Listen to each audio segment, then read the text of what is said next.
بسم الله الرحمن الرحيم. والنازعات غرقا والناشطات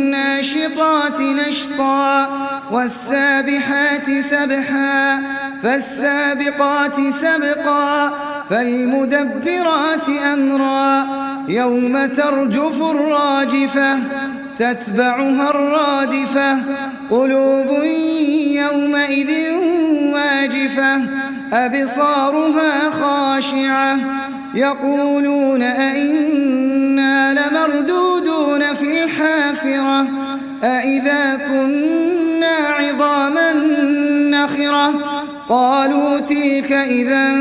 كرة خاسرة فإنما هي زجرة واحدة فإذا هم بالساهرة هل أتاك حديث موسى إذ ناداه ربه بالوادي المقدس طوى اذهب إلى فرعون إنه طغى فقل هل لك إلى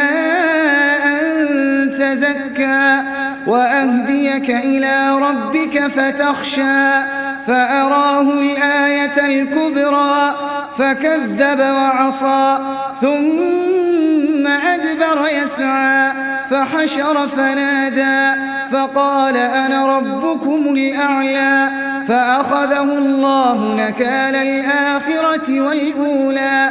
إن في ذلك لعبرة لمن يخشى أأنتم أشد خلقا أم السماء بناها رفع سمكها فسواها وأغطش ليلها وأخرج ضحاها والأرض بعد ذلك دحاها أخرج منها ماءها ومرعاها والجبال أرساها متاعا لكم ولأنعامكم فإذا جاءت الطامة الكبرى يوم يتذكر الإنسان ما سعى وبرزت الجحيم لمن يرى فأما من طغى وآثر الحياة الدنيا فإن الجحيم هي المأوى وأما من خاف مقام ربه ونهى النفس عن الهوى فإن الجنة هي المأوى يسألونك عن الساعة أيان مرساها فيم أنت من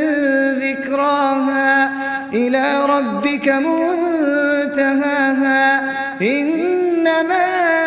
أنت منذر من يخشاها كأنهم يوم يرونها لم يلبثوا إلا عشية أو ضحاها.